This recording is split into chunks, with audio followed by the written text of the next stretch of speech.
പാലക്കാട് പുത്തൂർ ശ്രീ തിരുവരായ്ക്കൽ ഭഗവതി ക്ഷേത്രത്തിലെ നവീകരിച്ച ഗജഗോപുരത്തിന്റെയും ശിവേലിപ്പുരിയുടെയും സമർപ്പണ ചടങ്ങ് നടന്നു. ആനയും വാദ്യമേളങ്ങളും അകമ്പടി സേവിക്കുന്ന ഭഗവതിയുടെ എഴുന്നള്ളിപ്പോടെയാണ് സമർപ്പണ ചടങ്ങുകൾ പൂർത്തിയായത്.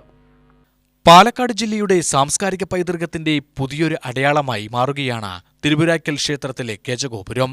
ആചാരവിധി പ്രകാരമുള്ള സമർപ്പണ ചടങ്ങിന് ക്ഷേത്രം തന്ത്രി ആണ്ടലാടി ഉണ്ണിനമ്പൂതിരി മുഖ്യ കാർമ്മികത്വം വഹിച്ചു.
വി.കെ. ശ്രീകണ്ഠൻ എം.പി. ചടങ്ങിൽ വിശിഷ്ടാതിഥിയായി.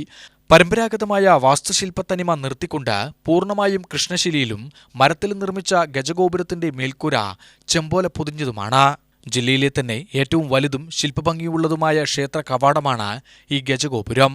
1 കോടിയോളം രൂപയാണ് ഇതിന്റെ നിർമ്മാണ ചിലവ്. ഭക്തർക്ക് കൂടുതൽ സൗകര്യപ്രദമായ ദർശന സൗകര്യം ഉറപ്പുവരുത്തിയാണ് നിർമ്മാണം.